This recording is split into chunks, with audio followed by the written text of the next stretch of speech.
Ce dispositif, purgeant aujourd'hui la phase administrative, va permettre le lancement dès les semaines à venir de chantiers de plusieurs centaines de milliers d'euros dans notre cœur de ville.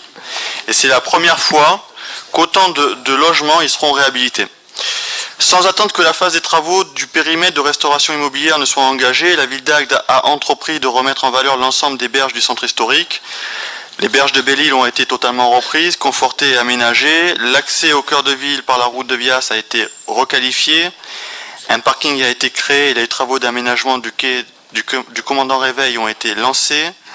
Le quai Alexandre Droy a été rendu à la promenade et des pontons ont été aménagés dans le respect de l'architecture de notre cité. Et plus loin, la place du jeu de ballon a été intégralement réaménagée et l'école municipale de musique a pris place au cœur même de notre cité.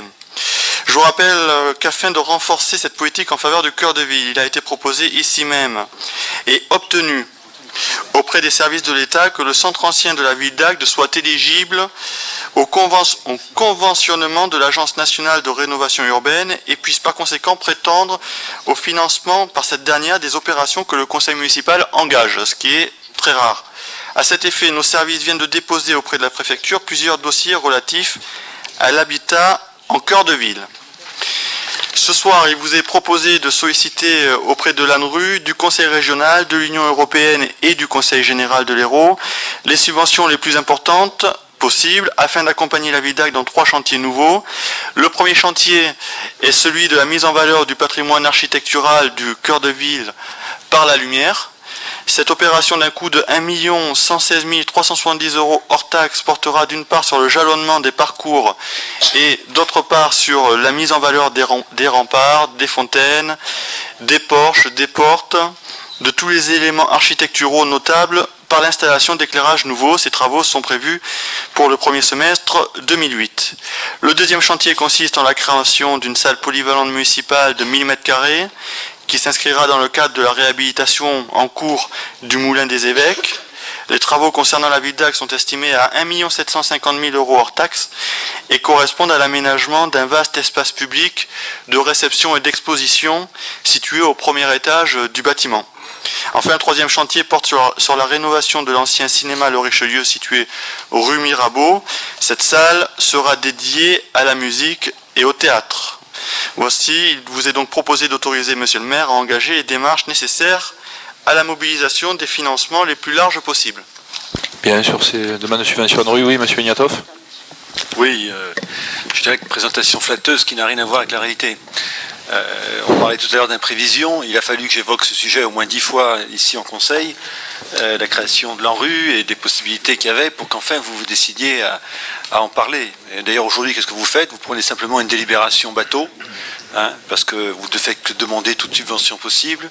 Vous nous avez évoqué, c'est pas dans la délibération, le fait que les dossiers soi-disant ont été prêts. En attendant, vous savez que le premier degré pour l'ANRU, c'est de présenter au comité d'engagement un dossier approuvé par le conseil municipal. Vous ne faites pas approuver le dossier aujourd'hui. Bon. Vous pourrez donc essayez de nous faire croire ce que vous voulez. La réalité, c'est que vous n'avez pas bougé sur ce dossier de l'ANRU depuis sa création. Vous avez raté le coche de l'ANRU, c'est bien dommage, parce que d'autres communes qui n'étaient pas aussi prioritaires qu'Agde ont bénéficié de millions et de millions de subventions. Et ça aurait été, je pense, bien plus profitable pour équilibrer le budget qu'on ait ces subventions. J'ai quelques exemples. Il s'agit sur une commune équivalente d'Agde, de subventions de l'ordre de 40 à 50 millions d'euros. C'est absolument énorme.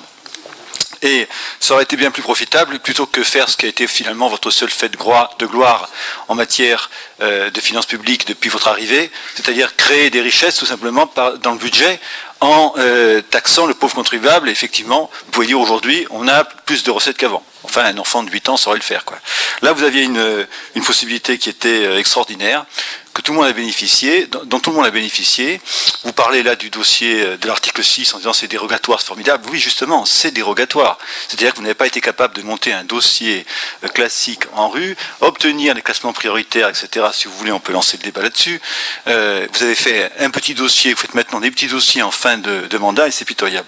Mais je voudrais rappeler que le dossier en rue, l'Agence nationale de renouvellement urbain, est effectivement son objectif, c'est le logement social, c'est l'habitat social, et je comprends quelque part, encore une fois, ce qui explique la faiblesse de votre action là-dessus. On a vu tout à l'heure Sébastien Frey nous expliquer qu'il pensait soutenir le logement social en faisant ce qui a été fait au Carrette. On a fait exactement le contraire.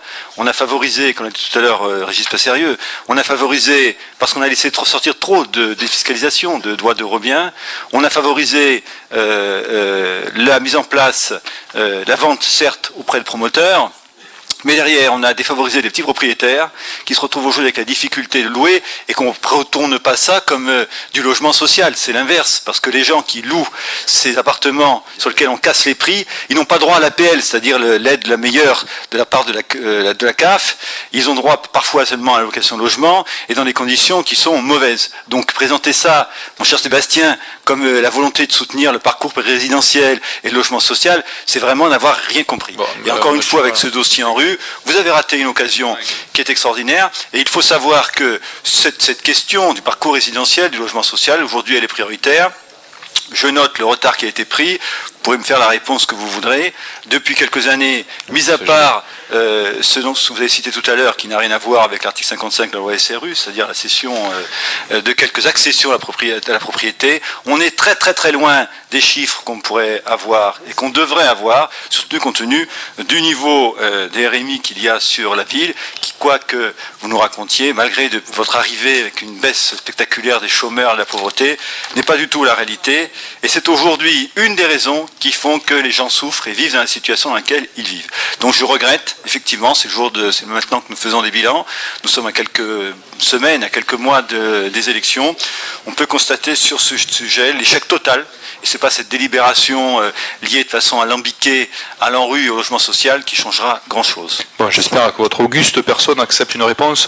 Donc M. Frey va vous donner... Je vous remercie de m'autoriser à faire la réponse qui me semble la plus opportune. Merci M. Ignatov. Alors, simplement, non mais on n'est pas en désaccord sur tout, vous allez voir.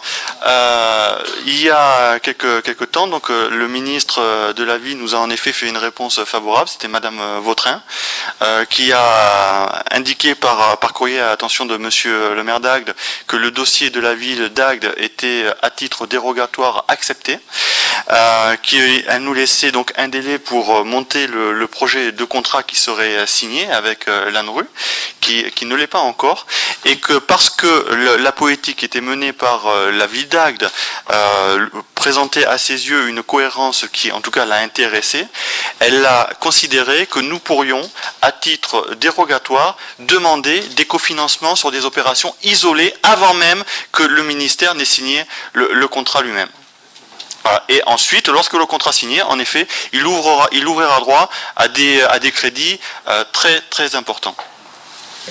Allez, Monsieur Ignatov, essayez d'être peut-être plus court que la première fois, et juste pour rappeler aussi que l'ANRU concerne surtout et avant tout des communes qui ont des cités sensibles importantes. Pour quand même rappeler au public ce qu'est l'ANRU. Alors, pas forcément. Pas forcément, mais principalement. Je me permets de vous le dire, Monsieur Ignatov. Bien sûr. Je sais que vous n'acceptez aucune réponse à vos allégations. Si vous permettez de répondre. Je vous en prie, Monsieur Ignatov. Bien. Donc, peut-être, je voudrais simplement rappeler qu'au-delà de l'ANRU qui a été créé en 2004, la politique de la ville n'est pas nouvelle, que le dernier plan pluriannuel de la politique de la ville s'appelait le plan 2001-2006. Et à ce titre, entre 2001 et 2006, vous n'avez pas touché un centime sur ces financements. Vous n'avez pas mis en place une seule ZUS, vous n'avez pas mis en place un seul GPV, et maintenant que le dossier en rue est arrivé, vous n'avez absolument rien mis en place. Donc vous pouvez me dire ce que vous voulez. La réalité, vous avez totalement raté le plan pluriannuel 2001-2006. Il suffit d'aller sur n'importe quel site internet de l'ANRU pour voir comment ça a fonctionné, voir les centaines de villes qui ont bénéficié de cette aide-là. Nous avons effectivement aujourd'hui quelques miettes du dossier de rénovation urbaine qui a été un des grands budgets de l'État de ces 7 dernières années. Voilà, et Monsieur Ignatov, je vous refais la même réponse que je vous avais fait à l'époque. Je suis ravi qu'à Agde, il n'y ait pas de ZUS, puisque là, une ZUS est une zone urbaine sensible, et donc j'en suis ravi. Voilà, Monsieur Ignatov. Je me permets, si vous mais si à chaque fois vous répondez, rappeler que l'article dérogatoire, l'article 6 dérogatoire, écoutez, Monsieur Ignatov, j'ai répondu à ce que vous avez dit. Il dit simplement que vous pouvez bénéficier de la dérogation si votre centre ancien correspond aux critères des US. Alors malheureusement pour vous, ça veut dire qu'en centre ancien, nous subissons les critères désastreux des US. D'accord. Merci, Monsieur Ignatov.